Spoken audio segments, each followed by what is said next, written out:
السلام عليكم ورحمة الله وبركاته، حبايبي عاملين إيه؟ وحشتوني جدًا، جدًا، جدًا من الفيديو اللي فات، فيديو جديد في قناة عالم ملك. نبدأ الفيديو بتاعنا ونقول بسم الله والصلاة والسلام على رسول الله عليه أفضل الصلاة والسلام. زي ما أنتم شايفين أنا رُحت السوق وجبت مجموعة أسماك. يعني بصراحة السمك عجبني ولقيته صابح بقى وطازة كده، فأنا ما باقدرش أقاوم السمك وخصوصًا لمّا بيكون طازة. طبعًا أنتم عارفين أنا باجيب السمك مش من عند بيتي، باروح الميدان، يعني كل مثلًا 10 أيام أو كل أسبوعين كده باروح أجيب شوية سمك وأشيلهم في الفريزر وأبتدي آخد منهم وأعمل السمك بتاعي. ليه؟ لإن السمك بتاعهم بيبقى طازة وبيبقى صابح وهناك مش بتتغشي. كل الأسماك هناك بصراحة نضيفة وحلوة أوي، أوي، أوي. أنا ما باعرفش آكل سمك إلا لمّا باجيب من السوق بتاع الميدان. طيب أنا هاقول لكم على أنواع السمك اللي أنا جبتها، وهاقول لكم على الأسعار، وهاقول لكم إزاي ما تتغشوش في السمك وأنتم بتجيبوه. طبعًا أول سمك زي ما أنتم شايفينه هو السمك المرجان، ده اسمه سمك مرجان، تمام كده؟ أنا هنا كنت جايبة 3 كيلو لإنه لقيته طازة وسعره حلو، يعني هو سعره مش غالي، لقيت الكيلو ب90 جنيه. طبعًا أنتم عارفين السمك البلطي هو أو معظمه سمك مزارع أو كله تقريبًا سمك مزارع وما بيبقاش فيه فايدة غير سمك البحر وخصوصًا لمّا يكون طازة. فالسمك البلطي ده سعره 80، فلمّا أجيب ده ب90 وسمك بحر لأ يعني يبقى حاجة تانية طبعًا. فأنا طبعًا طمعت بقى وجبت إيه، جبت الأول 2 كيلو ورجعت جبت كيلو تاني لمّا لقيته طازة وما كنتش عايزة أمشي من عند الراجل هاين عليّا إن أنا أجيب الطاولة كلها. طيب وهنا لقيت السمك البوري برضه طازة، أنا باجيب من واحد معين لقيته ب100، فهنا جبت 2 كيلو ونُص تمام. وطبعًا البسارية بقى مش عايزة أقول لكم على البسارية بقى وجمالها، أحلى بسارية تاكلوها من هناك. طبعًا البسارية هاقول لكم تختاروها برضه إزاي. البسارية كلّها هتلاقوها فاتحة كده وطازة ولسه طالعة من البحر، تمام كده؟ طيب أنا هنا طبعًا أنا مش هاعمل كل السمك دوّة، طبعًا أنا هاقسّمه. وطبعًا البوري أنا مش هاعمله النهارده خالص، لإن أنا يعني هاخد منه كام واحدة كده هاشويهم بس لتاني يوم بإذن الله. و والسمك يعني هانقي الصغيّرين وهاخدهم هاشويهم بُكرة بإذن الله. والسمك التاني هاعمله فسيخ، تمام كده؟ طيب بالنسبة للسمك اللي هو المرجان بقى اللي إحنا هنعمله النهارده، هاعمل السمك المرجان وجايبة سمك تاني هاوريه لكم برضه عشان لو حبيتوا تجيبوا منه سمك اسمه سمكة مازيلي أو مكرونة، تمام كده؟ طيب أنا هامسك السمك ده بقى هاقسّمه، طبعًا هاخد جزء أبتدي أنضّفه عشان خاطر أقليه والباقي هاشيله زي ما هو. يعني أنا السمك لمّا باجيبه ما تغسليهوش، اوعي تجيبي سمك وتغسليه، زي ما أنتِ جايباه من عند الراجل كده تبتدي إن أنتِ تشيليه في الفريزر وتحطيه زي ما هو، تمام كده؟ أهو دي كمية السمك كلّها اللي أنا جايباها بسم الله ما شاء الله، دول 3 كيلو، تمام كده؟ طبعًا مش هاعمل كل ده زي ما أنا باقول لكم. فأنا هاخد بقى اللهم صل على النبي. أهو ده بُصّوا السمك دوّة، ده السمك اسمه مازيلي لو تعرفوا، في ناس بتقول عليه مازيلي وفي ناس بتقول عليه مكرونة. طبعًا هي السمكية صغيرة بس عايزة أقول لكم يعني هي عبارة عن لحم ولحمها أبيض وزي الفل. يعني أنا هانضّفه حتى بطنه هتبقى نضيفة برضه مش ما فيهاش حاجات كتير، وهامسكه برضه أقليه. طبعًا أنتِ أمّا تيجي تاكليه هتلاقيه كلّه لحم مش هتلاقي إلا بُص الشوكة بتاعته بتبقى رفيّعة خالص، خالص.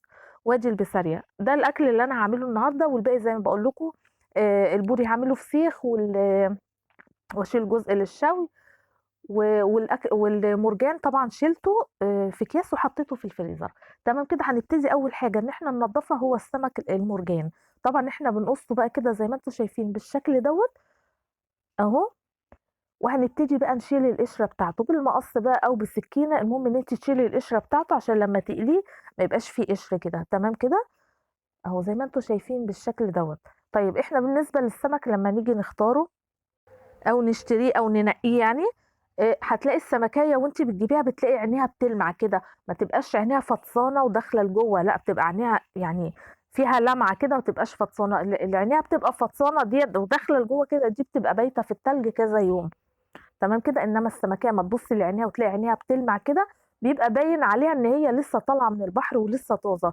دي السمكية دي ما تسيبيهاش، تجيبيها فورًا، تمام كده. وطبعًا أهم حاجة تكوني مجرّبة السمكية اللي أنتِ جايباها، يعني تكوني واكلاها قبل كده، مش أي سمك تلاقيه في السوق وتروحي تجيبيه، لإن لا قدّر الله بيبقى في أسماك بتبقى مسمّمة. يعني أنا شخصيًا أمّا آجي أشتري سمك والاقي سمكية غريبة ما أعرفش عنها أي حاجة أو أشوفها لأول مرّة، وحتى لو راجل قال لي حلوة وخديها وكده، يعني باخاف منها، باخاف لا تكون مسممة. السمك اللي باعرفه هو بس اللي باجيبه، تمام كده. طبعًا السمك زي ما أنتم عارفين كل المرجان كل الناس عارفاه ما فيهوش أي ضرر، ما فيهوش أي حاجة. تمام كده. طبعا زي ما انتم شايفين انا نضفت السمك المرجان اهو، وبص عايزه اقول لكم بطنه نضيفه زي الفل. يعني عايزه اقول لكم واحنا بناكله انا نضفت سمكتين بس، والباقي هقليه زي ما هو، بس طبعا هشيل القشره بتاعته. تمام كده، لان بطنه نضيفه وزي الفل. نيجي للسمك اللي هو المكرونه او المازيلي، هبتدي افتح بطنه والقشره بتاعته بتبقى ضعيفه زي ما انتم شايفين، وهفتح بطنه واشيل نص الراس كده بالمقص زي ما انتم شايفين بالشكل ده. عايزه اقول لكم انا لقيت جوه بطن السمكيه دي اهو، زي ما انتم شايفين سمكيه تانية. يعني عايزه اقول لكم السمك اللي انتم بتاكلوه بتاع البحر دوت هتلاقي اسماك، يعني المرجان ده انا لقيت في بطنه جمبري، وادي السمك المكرونه او المازيلي ده لقيت في بطنه سمك تمام. فالمرعى بتاعته بتبقى نظيفه، فانت بتاكليه وانت مطمنه. غير السمك البلطي خالص، بنبتدي بقى ان احنا نفتحه وننضفه ونغسله، وعشان خاطر ونبقى يعني بناكله واحنا مضطرين. تمام كده. طب نيجي بقى للبسارية بقى، دي العشق كله. والله العظيم دي يعني بص عايزه اقول لكم احسن من الجمبري، حلوه جدا مفيده ومغذيه وحلوه للعظم قوي قوي قوي. طبعا البسارية انا بجيبها، يعني في ناس بتقليها زي ما هي، وفي ناس يعني براسها بتقليها براسها، وفي ناس بتشيل الراس. انا شخصيا بحب اشيل الراس بتاعتها، انا بحس ما بقلي البسارية كده زي ما هي براسها بتبقى زفره، مهما تكوني منضفاها كويس. طبعا هنا انا ما غسلتش البسارية لسه، هشيل الراس بتاعتها، والراس طبعا مجرد ما تشيليها هتطلع بالبطن زي ما انتم شايفين اهو في الفيديو. هتلاقيها طلعت بكل الحاجات اللي جوه البطن اهو. بصوا هي البسارية عبارة عن ايه؟ سردينية صغيرة. طبعا لما تيجي تنقي البسارية او تشتريها، تجيبي البسارية اللي تكون فاتحة بتبرق كده، لان في بسارية بتبقى غامقة دي مش حلوة. هاتي الفاتحة هتلاقيها اغلى شوية، يعني البسارية الغامقة هتلاقيها ب30، البسارية ديت انا جايباها ب40. وطبعا انا ما بكترش لما بجيب عشان بتعب في تنظيفها، يعني هو يا دوبك انا جبت نص كيلو، نص كيلو بس ما كترتش، لان انا عامله سمك تاني. تمام كده. وطبعا منين ما بلاقيها بجيبها على طول، يعني ساعات احنا بناكلها كده زي البطاطس المقليه او كده، بتبقى حلوه قوي قوي قوي. تمام كده. طبعا الخلطه اللي احنا هنعملها او هنتبل بيها السمك هي عباره عن ايه؟ عن توم وملح وكمون، وهحط اللي هي هريسه الشطه، هحط حبه صغيرين مش هحط كتير عشان خاطر السمك معايا ما يبقاش حامي. طبعا انت عايزه تحطي اي اضافات تانية من التوابل بتاعتك ممكن تحطيه، بس انا شخصيا انا بحب لما اجي اعمل السمك ما احطش توابل كتير عشان ما اضيعش طعم السمك واستطعم بيه. اقدر افرق وانا باكل من السمك المرجان، اقدر افرق بين السمك المكرونه بين البسارية. فهي الخلطه انا بعملها واحده للسمك كله، اللي هي عباره عن ايه؟ بحط بقى توم وهريسة شطة أو فلفل أخضر لو عندك، بس ما تكتريش لو حامي. وبحط ملح وكمون وعصرة ليمونة أو ليمونتين على حسب الكمية اللي انت هتتبلي بيها. هنا أنا حطيت ليمونتين. طبعا عايزة أقول لكم بقى أنا مطلعاه من الفريزر، عشان ده عندي التوم ده عندي من السنة اللي فاتت، أنا لسه ما فرزنتش التوم الجديد.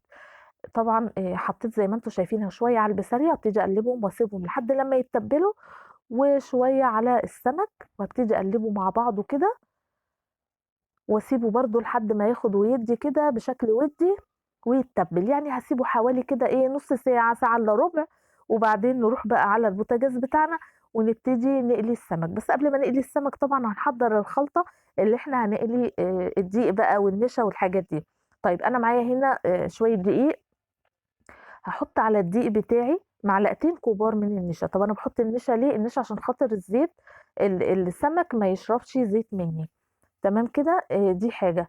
والسمكية بقى هتلاقيها من برّه مقرمشة كده ومن جوّه طرية. هي بصراحة جرّبوا كده بالنشا. عمومًا أنا أي حاجة باقليها في الزيت لازم باحط إيه، لو باقلي بالدقيق يعني لازم باحط نشا أيًا كانت. تمام كده. برضه هنحط بقى إيه، الملح والكمون، وزي ما إحنا متفقين عايزين تحطوا أي توابل تانية أو أي إضافات تانية ممكن تحطوا. تمام كده. بس أنا باكتفي بالكمون والملح. تمام كده. هنقلب بقى الكلام ده كله على بعضه ونبتدي ننزل. اول حاجه هننزل بيها هي السمك المرجان، وزي ما انا بقول لكم انا نضفت سمكتين ولقيت بطنه نظيفه زي الفل ما فيهاش اي حاجه، فما فتحتش بقيه السمك. انما السمك المكرونه دوت هو اللي انا فتحت بطنه بس عشان بطنه كان فيها سمك تاني زي ما انتم شايفين. تمام كده. بس وبالنسبه للبسارية بقى هخليها الاخر خالص، هقليها في الاخر. زي ما انتم شايفين بقى هنبتدي ان احنا نحط السمك في الدقيق، ونروح بقى على البوتاجاز ونبتدي نقلي السمك المرجان بتاعنا. وهقول لكم بقى تختاروا السمك البوري ازاي واحنا بنقلي السمك بتاعنا. زي ما انتم شايفين الزيت اهو قدح اهو، نبتدي ننزل بالسمك بتاعنا بالشكل دوت. وطبعا بقى على ما السمك كده يتقلى، هابتدي اعمل بقى الرز عشان خاطر يعني انا فاضل لي يعني حوالي ساعة كده والنور هيقطع، فانا عايزة انجز والحق نفسي وانا اعمل الاكل كله مرة واحدة. تمام كده. هنا زي ما انتم شايفين فرمت بصلاية وحطيت زيت وحطيتهم على النار هنا لحد لما احمر البصلاية بتاعتي، عشان خاطر هنعمل الرز الصيادية او الرز اللي بالبصل. تمام كده حبايبي اهو. اذكروا الله وصلوا على رسول الله عليه افضل الصلاه والسلام. اللهم صل وسلم وبارك على سيدنا محمد عليه افضل الصلاه والسلام. وحطوا بقى لايكات كتير وحطوا لي كومنت حلو كده منكم ودعوه حلوه منكم في الايام المفترجه دي. طبعا زي ما انتم شايفين بقى هبتدي اتابع السمك. طبعا انا واقفه قدام السمك ما بتحركش عشان خاطر ما يتحرقش مني. هبتدي ان انا اقلبه. عايزه اقول لكم هنا انا بقلب بشوكه وكان مدوخني السمكيه، مش عايزه تتقلب ابدا. ليه بقى؟ لان مش لاقيه اللي بمسك المساك اللي بمسك بيه السمك، فانا هدور عليه وهرجع تاني عشان خاطر السمكيه بصراحه زهقتني وانا بعملها بالشوكه اهو. كنت قلبة عليها الدنيا لحد ما لقيتها الحمد لله. طبعا دي بتسهل كتير جدا جدا في الحاجات اللي هي بتتقلى. زي ما انتم شايفين البصله بتاعتي احمرت اهي، وحطيت الميه كمان. واول ما تغلي بقى هبتدي انزل بالرز بتاعي. تمام كده. طيب لما نيجي نختار بقى السمك البوري، السمك البوري ده نوعين، في سمك بوري وسمكة طبارة أو طبار. يعني في ناس بتقول عليه طبار وفي ناس بتقول عليه طبارة. طبارة. تمام كده. طيب السمكية ديت في سمكية من البوري بتلاقي بوزها طويل كده، السمكية دي طبارة، ما بتبقاش بوري. تمام كده. إنما السمكية التانية بيبقى يعني وشها عريض شوية، هي دي السمكية اللي هي بتبقى البوري. تمام كده. عشان هو نوعين بس هو بيبقى شكل بعضه. تقدري تفرقي من حتة البوز بتاعه بيبقى طويل شوية ومسحوب كده، دي سمكة الطبارة. دي ما بتبقاش حلوة في الطعم، هي البوري هي اللي بتبقى طعمها حلو. تمام كده حبايبي. بس هو ده الاختلاف. وطبعا لو مش عارفة بقى هتضطري ان انت تجيبي بقى، بس اسألي الراجل هو هيقولك.